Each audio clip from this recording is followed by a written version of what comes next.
Ladies and gentlemen, welcome once again to the Packernet Podcast. I am your host and resident panelist, as always, Ryan Schlipp. Check us out online, packernet.com. Find me on Twitter, pack_daddy.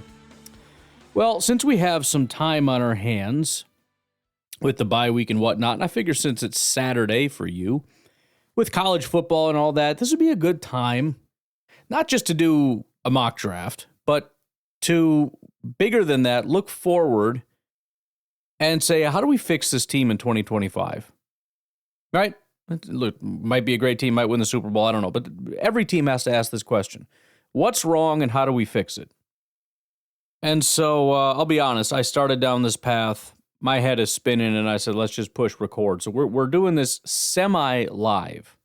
But that is going to be the goal for today. And remember, before we even get into the draft, so the first thing you got to do is look at the draft, determine how you feel about things, the positions, etc., and then turn your attention to free agency and say, we got to do some work here.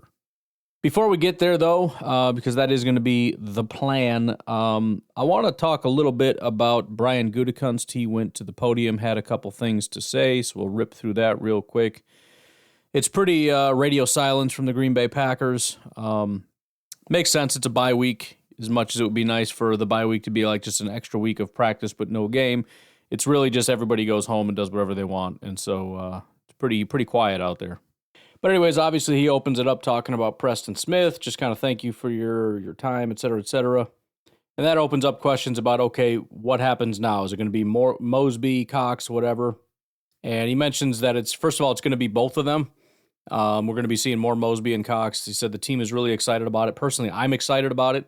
I know it sounds stupid on its face to think, oh yeah, I'm sure Mosby and Brenton Cox are going to be better than Preston freaking Smith. But remember, Preston Smith was playing like Nick Perry in his final year when it just went to zero. It's if Mosby or Cox can come in and be, slightly subpar, it's going to be better than Preston. If they come in with a 9% pressure rate, I know not everything is pressure rate, but I'm just saying. If they come in with a 9% pressure rate, that's almost double what Preston was getting. And that's not great. And remember, I mean, we've seen very little of Mosby, and obviously he was very impressive in the little bit that we saw of him. We haven't really seen Brenton Cox at all. In fact, I don't think we have seen a single snap from him. He was having a great offseason. He just didn't get any opportunities because we just had too many guys. And so now we're going to be able to see more. Obviously everyone, well, yeah, we're going to see more Lucas Van Ness. You're right. We're going to see Lucas Van Ness slot up to Preston's spot, but we're also going to see more Kingsley. We're going to see more Mosby. We're going to see more Cox. There was a question asked specifically about the pressure rate. The blitz rate, I guess, is what he said, but it's a very low pressure rate. He more or less kind of blamed that it's a first-year defense, said guys got to keep working with the scheme. As we move forward, obviously there will be, on my part, a desire to address pass rush. But in addition to that, there's absolutely no way we're throwing everything in the garbage and starting over because that's impossible. We're talking about we're not going to go out and get 5 or 6 new pass rushers and then expect them to all play like first-round talent. I mean, that's not how that works. So there's going to be an expectation that these guys are going to get better. And like I said, we're already kind of seeing that with Rashawn. It's still below a level that you would hope to have him at, but he's starting to move in that direction. So we'll see. But there is no moving forward that is just completely throwing everything in the garbage. There has to be growth. There has to be improvement from the guys we already have. He also talked about, because it's a first year, there are adjustments being made, which tells me that, maybe you give guys so much time and then you say we have to try something else. And honestly, that may have something. Again, I know Preston asked for this, and I know that Preston wasn't playing well, but it may have fed into the decision to say, look, as poorly as he's playing, I would rather get a look at some of the guys that we have. Maybe it's not going to be more Lucas Van Ness. Maybe it's going to be less because he's just not cutting it. Maybe Enigbare is just going to leapfrog him and take that spot. I don't know, but they got to figure it out. Was asked about veteran leadership. Is there any concern about constantly getting rid of veteran guys because you need a veteran presence? Basically just said, look, we got guys that can fill that role to begin with. So, as politely as he can say, we love Preston and all, No, I'm not worried. And I wouldn't be. If the question was posed to me, no. I care about, I mean, we need leaders in the locker room. That doesn't mean 35-year-old guys. We need leaders. I don't care if they're 22-year-old leaders. We need leaders in the locker room. That's what we need. The question then of being a old guy that's not producing that I don't want to pay for anymore and somebody's offering us value for him, no, that's not going to factor in the fact that, he's an old guy and therefore we just assume he's a great leader or something. Not saying he wasn't, but there is this weird thing of like young guys need old guys to tell them what to do all the time. It's more about mentality, to be honest. And we've had issues in the past of old guys that were not acting like you would want leadership to act. And I think you had young guys that had more of a mature leadership style and attitude than some of the older guys did. Asked about what are you going to do with this new spot? He said, we don't know. We're going to play it by ear. Marshawn Lloyd is coming off IR soon, which could influence their decision. I am excited to see him. I don't really expect great things from Marshawn Lloyd. I mean, he's coming into a terrible situation, having not had much time to practice or play or do anything. But I am excited about his development. I'm excited to start seeing him run the ball a little bit. But we will see what happens as time moves on. More questions about the 4-3. Are you surprised it took this long? He said, no, things take time, which I think is somewhat of a nonsense throwaway answer because there are defensive coordinators that come in with defensive schemes and players just immediately adapt and play well. And to be fair, I think our defense has. We're asking about a specific question about pass rush that hasn't worked. So I don't like the throwaway of, well, these things take time. Well, no, not always. But he says, they haven't really had a real breakout game yet, but one's coming. And even that is not necessarily. Do you remember that game we played where there were like 8 sacks in the game or something? The pass rush has been there. I guess you don't call it a breakout if you revert back to what you were the very next week, but I don't know. He was asked about, you're in on all the conversations. What was this period like? And Gutekunst right out of the gate was like, look, 4 to 6 weeks prior to the trade deadline, you start making calls, you start seeing what's out there, and he realized this is probably going to be a quiet one. And that makes sense because, again, there's not a lot of guys, and there's probably not a lot of guys that you really want, and certainly not for the value that it sounds like they're going to be getting it. So I'm sure they may continue to make phone calls and stuff, but just gauging it early on, he kind of knew this isn't going to be a good year for acquiring somebody. Again, despite the constant feeling and need of fans to say, just go do anything, go, literally do whatever. That's not it's not necessarily the best way to go about things, I don't think. So they monitor some situations, but nothing really materialized. Probably talking about we would have been interested in these players, but they never became available. And the question is, why was it quiet? Just not many sellers or what? And he says, it depends on player availability. It's not like shopping in a store, which is what I've been saying for years now. You can't just say we need an edge, so you go to the store and buy an edge. That's not how that works. He says there were not many players available this year. Looked at various options, had conversations, but few opportunities arose. And just emphasized you can't acquire significant players if they're not available. Talking about Preston, and this is the talking point that I talked about yesterday, the idea that, well, I understand that you would do it last year because you thought you were sellers, right? You thought you were going to have a bad year, so you're a seller. This year, you're not a seller. Why would you do that? I'm paraphrasing. Again, I don't think that that's a great way to think about things, as though you cannot get rid of players and have to acquire players if you're a good team, and vice versa if you're a bad team. It's not to say that there isn't some level of truth to the way that you approach things, but it's silly to start attacking because you got to a point where, hey, there's nobody interesting out there, and this makes more sense. He goes on to talk about Preston and says, first of all, Preston's snap counts are trending downwards and expected that trend to continue. Similar to last year, did not actively shop Preston or call teams about trading him.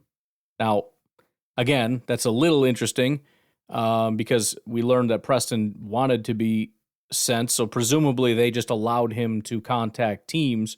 So yeah, it's true that they didn't shop him, but he was shopping himself probably.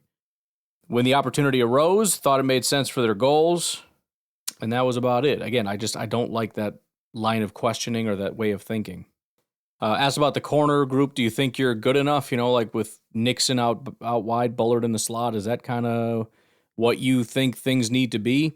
Says he thinks the cornerbacks have done a great job this year. Says Bullard's excellent performance as a rookie, playing both nickel and safety. I would say that that's a little over the top, but yeah, I could understand being proud of a rookie being thrown into an extremely difficult hybrid situation and handling it. Praised Bullard's ability to handle the complexities of multiple positions at a very young age. Notes Keyshawn hasn't played much outside corner, but has adapted well. I would agree with that. Commends Nixon's excellent instincts, ability to take the ball away, expresses satisfaction with both players and performance. I don't fully disagree with that when we think about it in terms of scale, right? If all we're saying is all things considered, he's doing okay, fine. If we're saying, is this the most dominant group you could possibly think of so that you would never want to touch corners, let's say, in the upcoming draft or free agent? No, I don't think that would be the answer. It might actually make it more difficult because they did just go out and get a bunch of young guys. And if you start stacking the corner group, then Bullard just kind of lost his job, period. And Oladapo might as well go find a new place to be because I don't know what the point of his existence is. Asked about Edgerrin Cooper, not Anderson Cooper. That's a different guy. Just kind of similar question. Are you surprised with where he's at? He said that Cooper had a setback in training camp due to injury, which is tough for a young guy. Just like in college, when Cooper's on the field, he makes dynamic plays. That's certainly the case. Mentioned he's still learning the details and intricacies of the defense, highlights his speed and natural playmaking ability, and expresses excitement for Cooper's future, and believes there's a lot of good football ahead for him. That I actually do believe and agree with. How would you evaluate Jordan's play? Says he's played well overall. Notes he's faced interruptions due to injuries, which can be challenging. Says that Jordan is unflappable, which is certainly true, and I think can be a negative at times, but you hope that it's more positive than negative. He didn't say that. I'm saying that. Believes the offense has been very explosive at times because of Jordan's contributions. Acknowledge the team is still working towards becoming a complete team, which is his way of saying, yeah, we still suck, but we're working on it. Not really. I shouldn't say suck, but the mental errors are ridiculous. Emphasize that they're not there yet, but he sees progress, which I guess is a better way to say it. Asked more specifically, you don't want to see 10 interceptions in 6.5 games. Are you happy with the decisions he's making? And he basically just deferred that to Matt LaFleur. Yeah, you got to ask him about that. I don't know. But his belief is it takes typically 20 to 26 games for a quarterback to settle in. I don't know what he's at right now. It's got to be more than that, I would think, right? They played, 18, 19 games last year? Is that right? He's played, 6 games this year, so that'd be 25. And he played the Chiefs game, that would be 26. I'm doing some heavy rounding, but it's we're there. Skipping quite a few because we're kind of just talking about general stuff.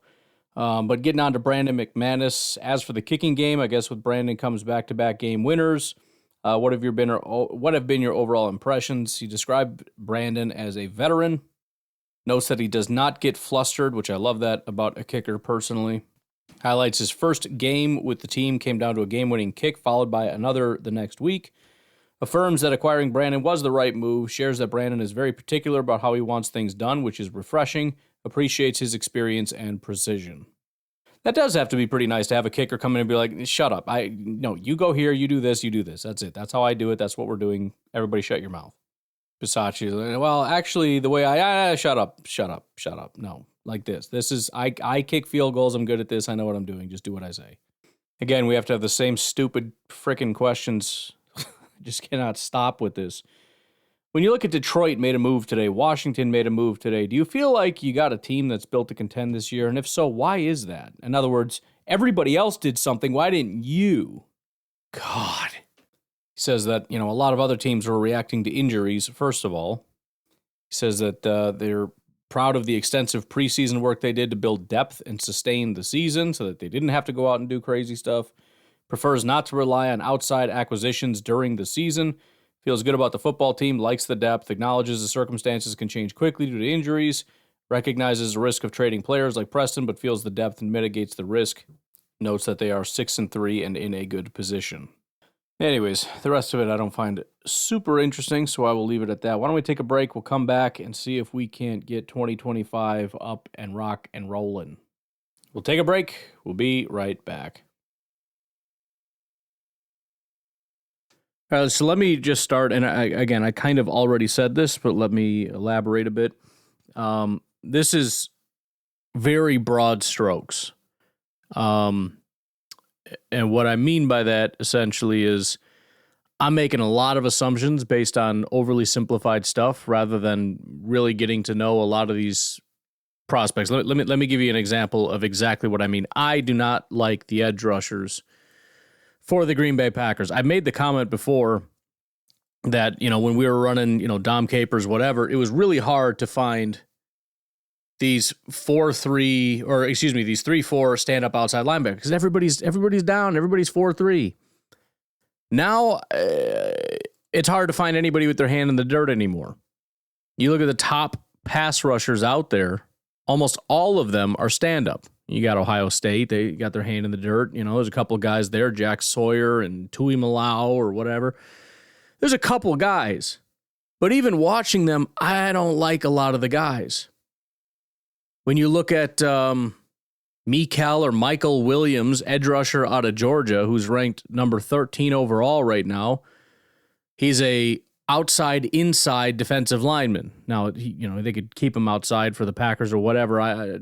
Just as an example, when you look up his pass rush win rate, out of maybe 550 total edge rushers, he's ranked like 450. His pass rush win rate is appalling. And then you go find somebody that's actually a little bit better, and you got like Ashton Galotti, whatever, out of Louisville. Don't like him. I watched him. Don't like him. Looks slow and lumbering, and so look, I wouldn't mind some of these guys if it's a matter of we need to find scheme fit, guys that fit what Hafley likes, and just kind of go from there. We'll stick with what we got. I would like to take one big swing, though. You know what I mean? Let's just say that Rashawn and these guys don't fully figure it out. And let's say we take some swings in the draft, but we're probably not going to get a frickin' Bosa in the second round. You can get some great players. It happens. Late first, late second, maybe late third. I don't know. You could accidentally stumble into something, but odds are you're not going to get that guy. So that was my first thought. There was nobody that I was in love with. There's a bunch of guys that maybe could put their hand in the dirt and play. It's not like every single defensive end in the NFL is some 270-pound monster. They got some smaller guys that can do it. But I'm very iffy of that kind of stuff. And I certainly, I'm not today going to sit here and say, yeah, I'll take, that 240-pound guy and just hope that we can make it work, because it's probably not going to work. And so that brings me over to free agency, where I'm looking at it and I'm saying, man, if I can get a stud opposite Rashawn and hope that Rashawn takes a step, because he really freaking needs to. And then just, in the draft, if we happen to grab a depth piece, cool. If not, I don't freaking care. Now, I also want to add another caveat, and this is what I always have to remind everybody else, because I've seen it so many times where Bears fans, remember when they were saying they were going to get Elton Jenkins? It's like, well, we're going to, I'm like, you're not getting, why do you think you're getting Elton Jenkins? And it's like, well, he's a free agent. Yeah, dude, that just means he doesn't currently have a contract. He's obviously going to get a contract. But as I look at the list, we got at the very top, and it's sorted by, how much money they got the last year. So we kind of presume that, they're going to be pretty good. DeMarcus Lawrence is at the top. Now, I'm sure a lot of fans wouldn't mind that, but DeMarcus Lawrence is going to be 33 years old, going on 34 next year. Let's just be honest with ourselves. That's not going to happen. Even if he's still playing at a high level and it's like, well, let's just see if we can squeeze a year out of him. I don't think so. The first guy that pops up that would be somewhat interesting, and again, I'm looking at specifically defensive ends here, is Mr. Josh Sweat, currently of the Philadelphia Eagles. Now, I would say it's pretty unlikely that the Philadelphia Eagles let him walk. They currently have 36-year-old Brandon Graham off the edge. However, they've also got Bryce Huff, and they drafted Nolan Smith. So, it's essentially one of the things is they offered him a contract extension. A restructure this year. They did not give him an extension. That leads me to believe that they're at least questioning it. They want to see what 26-year-old Bryce Huff can do. They want to see what 23-year-old Nolan Smith is going to become before they drop a massive contract on Josh Sweat. So let me just put it this way. Remember, they also have to pay guys like Jalen Carter and some of the other guys that are on there that are really talented that are going to be looking for contracts. Jordan Davis, the other defensive tackle that they've got. Got a lot of guys that they've taken some big swings on. And even though Brandon Graham's leaving and Josh Sweat is currently leading the team in pressures and in sacks, it's still up in the air. So let me just put it this way.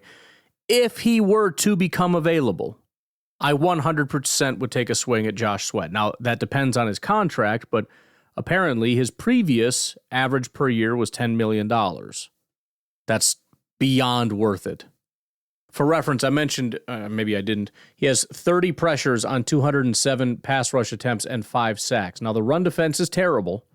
That's just, got to put it out there.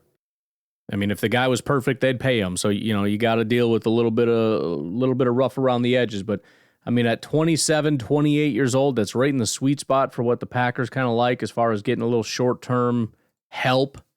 Contract is also becoming a bit of a mess. He's on a 1-year contract right now. But next year, there is a $16.5 million cap hit on a void year. In other words, I believe that's how much they're going to pay next year if he doesn't come back. Now, you still have to pay that no matter what. Question is, are you going to get out from underneath this, or are you just going to continue kicking that can down the road?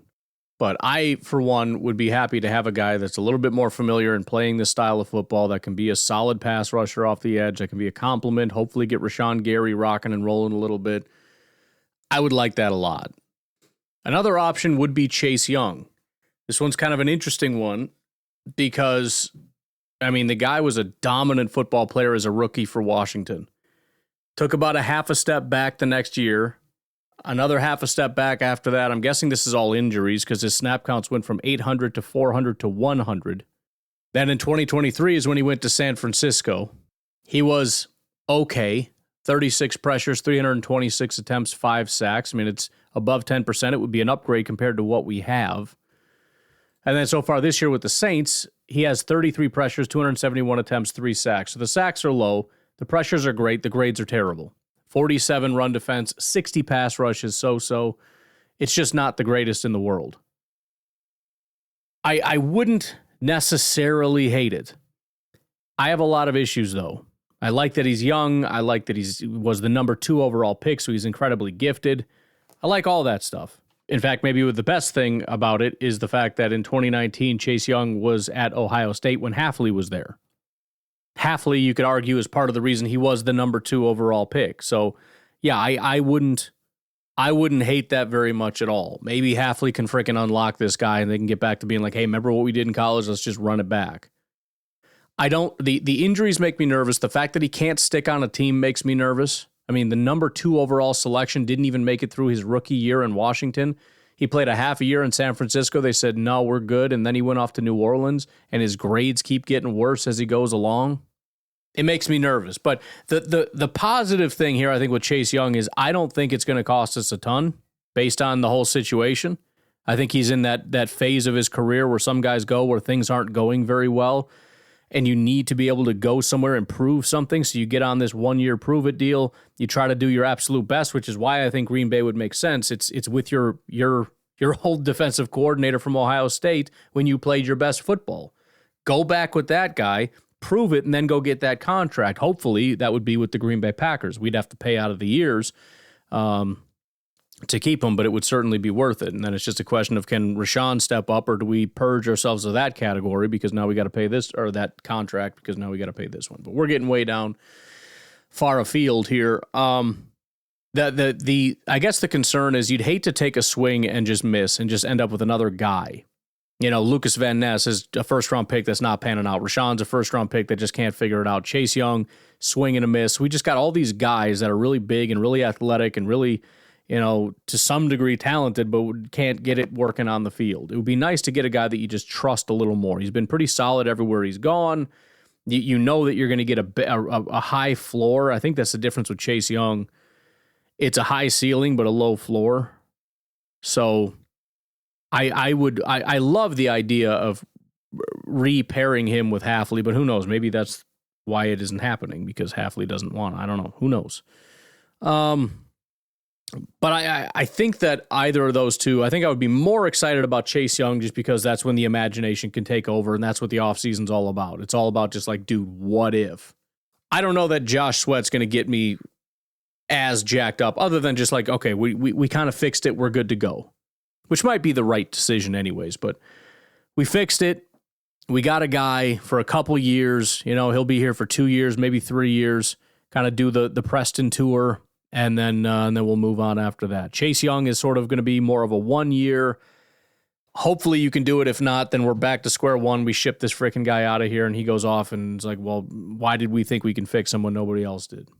Somebody else to maybe keep an eye on, and it's maybe, again, another little bit of a high-risk thing, but I as far as he's probably available, Chase Young is probably going to be available next year. I just have a feeling. But as far as somebody that I think there's a good chance may be available, Charles Omenihu, defensive end for the Kansas City Chiefs. He is 27 years old. Again, he's right in the sweet spot. The risk is the injuries. Omenihu tore his ACL in the AFC Championship game last year. He still has not taken the field. Apparently, he wanted a contract extension. He never got his contract extension. And so when you're in a situation where a guy wants a contract, the team's like, yeah, I'm not so sure about that. You tear your ACL, you're out for essentially your entire final year of your contract year. I don't know. Is he expected to come back at all this year? I guess there's a potential return for him in this year, whatever. But the bottom line is you could absolutely see a path where your clock's ticking over to 28 years old. And, you ended your last year on IR. I could see the team deciding not to give you that contract, and the Packers possibly stepping in and taking that. Now, as far as how he performs, again, you got a guy that can't tackle to save his life and is not very good at run defense. However, he's a pass rusher. In 2023, he had 37 pressures and 8 sacks on 318 attempts. The year before that, he had 62 on 475 attempts and 7 sacks. Before that was, and this is with Houston. So by the way, he's been with a bunch of different teams as well. So he's kind of in that Chase, can't stick on a team kind of deal. He's sort of a mercenary, I guess. That was with San Francisco in 2022. 2021, he was with Houston and San Francisco. Between the two teams, 33 pressures, 240 attempts. At Houston, 32 of 340, and then 32 of 356. So his first 2 years were not very good. His last 3 years, he's been a solid pass rusher. The sacks are not like in the teens, but you're talking, what was his last year here? Come on, give me my calculator. I keep closing stuff. 37 divided by 318, 11.6%. Would I pay him a ton? Heck no. When you can't stick on a team and you're coming off a torn ACL, you don't get a lot of money. But if you can come in here at a low price at 27 and a half years old, and you can put up 11, 12% pressure rate in this scheme that we're running, 4-3 defensive end, I think I'm okay with that. So those are the guys that I think I would be interested in, because I don't know that we're getting a starter in the draft.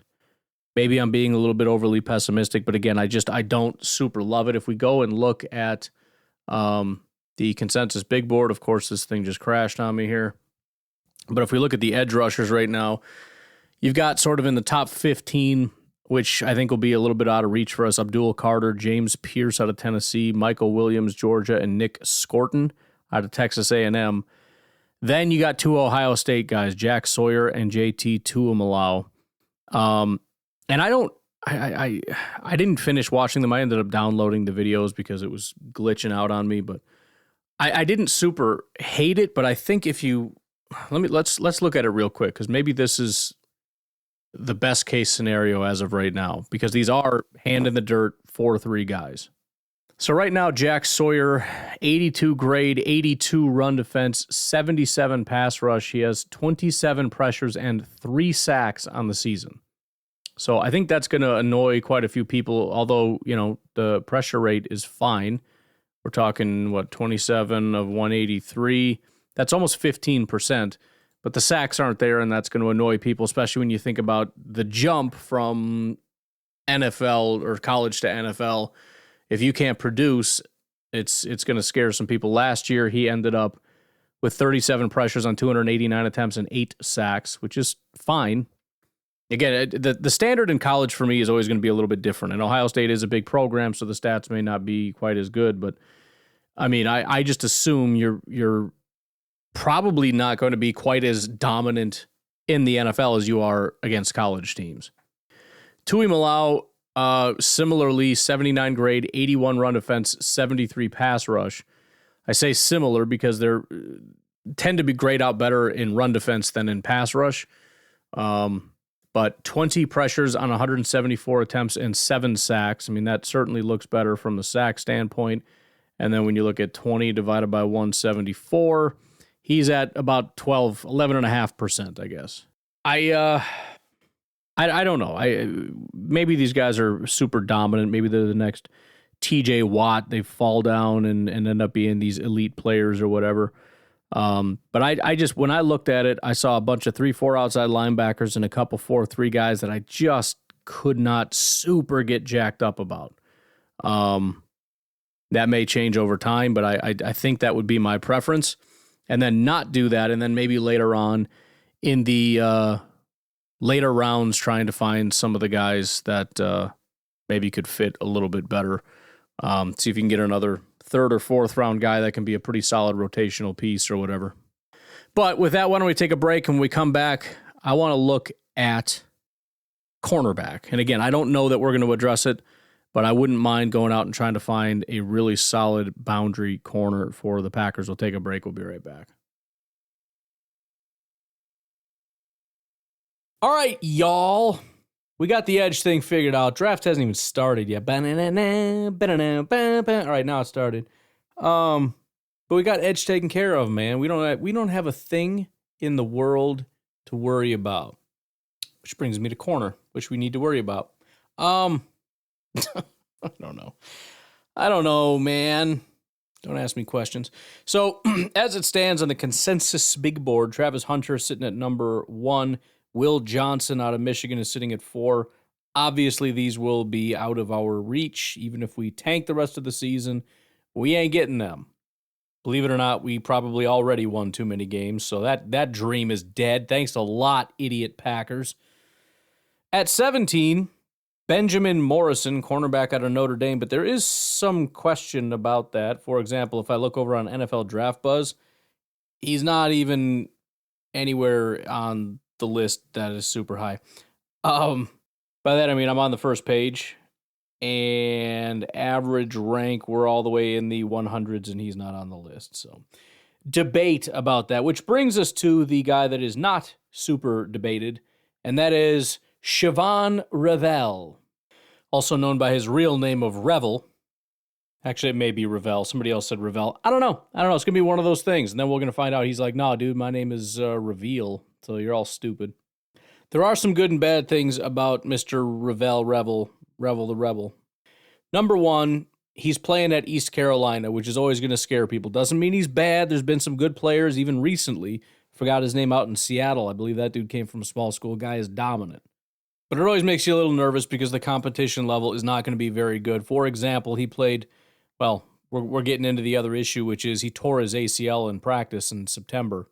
And he is done for the remainder of the season. But his only 3 games this year were Norfolk, Dominion, and App State. But in his 3 games, he had an 85 grade, 70 run defense, 87 coverage grade.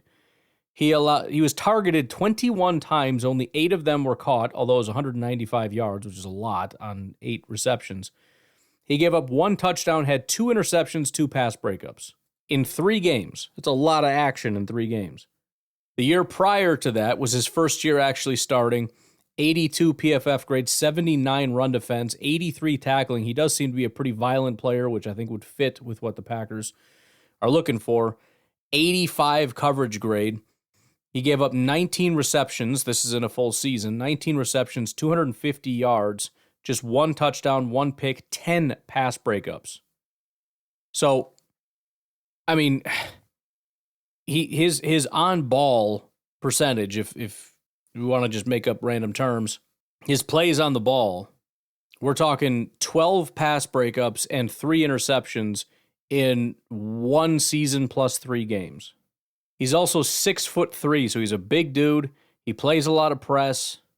Looks like about 23% of his snaps came in man coverage. He had a 71 PFF grade when in man coverage, 4 targets, 0 receptions. That's in 2024. If we go back to 2023, which obviously gives us a better picture because it's a full season, he was actually only about 12% in man coverage, but had an 84 coverage grade in man coverage, 6 targets, 1 reception for 1 yard.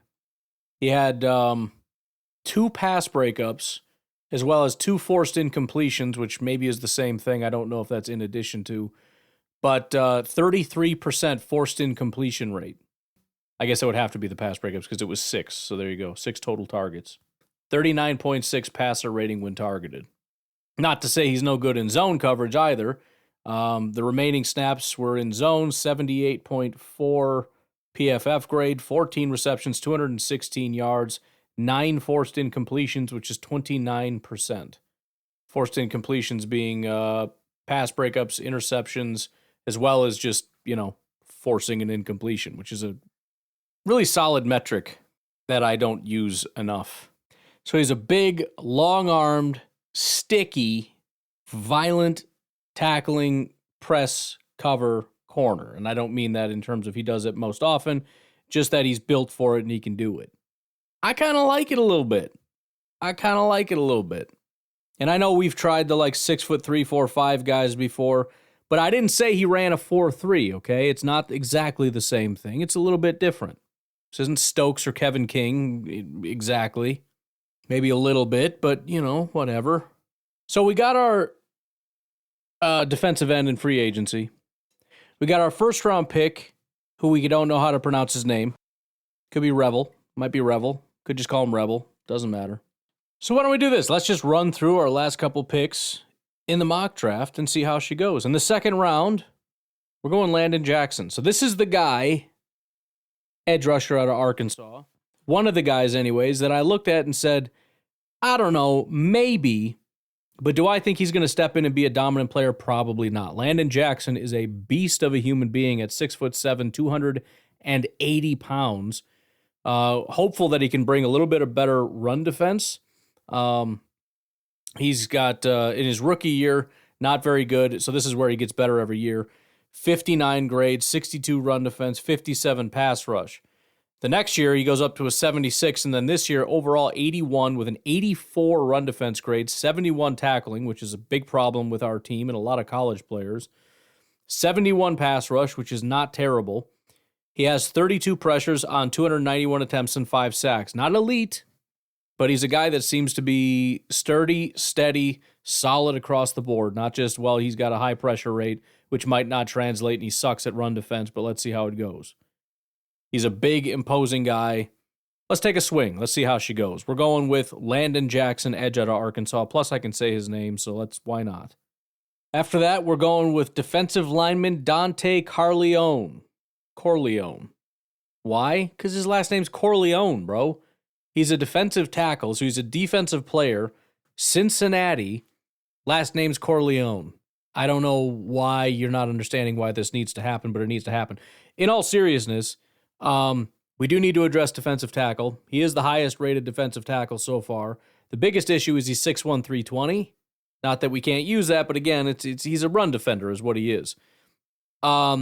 He's also a very serious run defender. Now, his grades have dipped a bit, but 95, 80, and 82 have been his run defense grades over 3 years. And his pass rush right now is 20 pressures on 163 attempts and 2 sacks. So there's something there.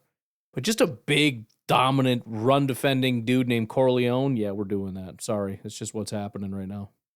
Pick 125 is getting a little difficult.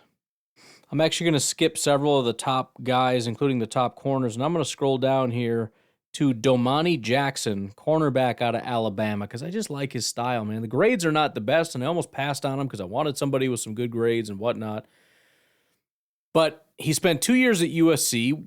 One of them as a starter wasn't the best ever, 60 coverage grade, 129.4 passer rating when targeted, right? He says, screw this for whatever reason. Goes to Alabama. His grade jumps to a 71, his run defense jumps to a 73, his tackling goes to a 72, and his coverage grade goes up to a 70. He has 6 stops, as in tackles for a negative play. He's only allowed 13 receptions on 30 targets for 148 yards, 1 touchdown, 2 picks, 4 pass breakups, 42 passer rating when targeted. Just feeling good about it, man. We're gonna load up like we did with safety, and we're gonna figure it out. Maybe this is the guy, maybe the other guy's the guy. We're gonna have a healthy freaking corner competition, and we're gonna figure this thing out. Then at pick 160, we're gonna take center Jared Wilson out of Georgia. I've been peeking at centers for a while. Nothing super good. It's hard to find him, but I like this guy. 4 years all at Georgia. He's played the guard, mostly center, but he's also played guard. He played his rookie year 6 snaps at right guard. In his sophomore year, he played 8 snaps at left guard, 59 at right guard. In 2023, it was 18 snaps at right guard, 2 at left guard, and 111 at center. And then this year, 2024, he played every snap at center. He has an 83 pass blocking grade and a 75 run blocking grade. He's given up 0 sacks, 0 hits, and just 3 hurries. 99.4 pass blocking efficiency grade in his 6 games that he's played so far. So he's going to come in and compete as our starting center, hopefully. If you're not a believer in that, that's perfectly fine, because our next pick at 198 is going to be Logan Jones, who is also a center out of Iowa. Now, he's played every snap at center. He struggled his first 2 years at Iowa, but this year has had a lot more success. He has a 77 pass blocking grade and a 74 run blocking grade. He's given up 1 sack, 1 hit, 2 hurries, 4 total pressures, 98.8 pass blocking efficiency grade this year. So we double up at the center position. We've doubled up at the corner position. We have 1 defensive tackle, 1 edge rusher, and 1 more pick remaining. And then finally, because it just feels like a 7th-round pick, we're going to take running back Taj Brooks.